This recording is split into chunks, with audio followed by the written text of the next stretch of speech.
Hello everyone, আমি মনি। আমার নতুন আরেকটি মিনি ব্লগে তোমাদের সবাইকে ওয়েলকাম জানাই। তো দেখো, রেডি হয়ে গেছি। এখন যাচ্ছি আমরা গঙ্গারামপুর চৈত্রশীলের বাজার করতে। তো যে দেখো, আমরা তিনজন, যেখানে যাই তিনজনই বেশিরভাগ যাই, কখনো কখনো আবার দুইজন যাই।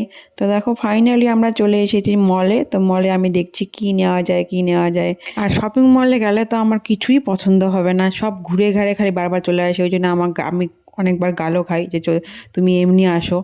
তো ফাইনালি আমরা কিছু বাজারও করলাম। তো দেখো, এখন নিচে চলে এসেছি। নিচে এসে শুভজিৎ একটু প্যান্ট দেখছিল ওর, আর আমি এখানে চশমা পরে একটু ছবি তুলছি, একটু স্টাইল মারছি। তো ফাইনালি আমাদের বাজার কমপ্লিট। এখন আমরা বিল করছি, বিল করে চলে যাব বাইরে। তো তারপর আসলাম আমার গুপি সোনার জন্য জামা নিতে। আমি নেব আর ওর জন্য নেব না, এটা কখনো হতে পারে? তো তাই ওর জামা প্যান্টগুলো দেখছিলাম। এখানে দেখো কত রকমের জামা, অনেক জামা বসেছে। বাইরের দোকান, রাস্তার ধারে দোকান দিয়েছে, অনেক সুন্দর সুন্দর জামা আছে কেন কিন্তু। তো ফাইনালি আমাদের বাজার হাট কমপ্লিট। এখন আমরা চলে যাচ্ছি বাড়িতে। আর একটু সবজি বাজারও করেছিলাম নয়াবাজার থেকে, নয়াবাজারে ঢুকছিলাম। তো সেখান থেকে বাজার করে এখন চলে আসলাম বাড়িতে। তো চলো দেখাই কি কি নিলাম আজকে আমি। তো আমি দুটো জামা নিয়েছি। তো সেখানে যেটা ট্রায়াল করে দেখালাম যে তোমাদেরকে, ওই কুর্তিটা নিয়েছি আর একটা এখানে থ্রি পিস নিয়েছি।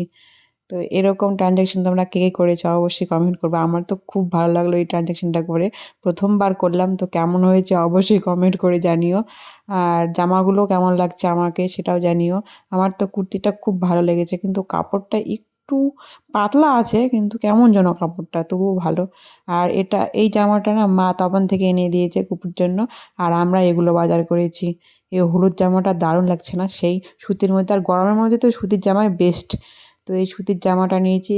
আর দুটো প্যান্ট নিয়েছি। আমার জামাগুলো তো দেখেছো, জামাগুলো প্যান্ট হচ্ছে না, তাই প্যান্ট নিলাম দুটো। আর একটা মালা আর দুটো হাতের চুড়ি। তো এই ছিল আমাদের আজকের শপিং। কেমন লাগলো আজকের ভিডিওটা তোমাদের অবশ্যই কমেন্ট করে জানিও। ভালো লাগলে লাইক করো, কমেন্ট করো। টাটা।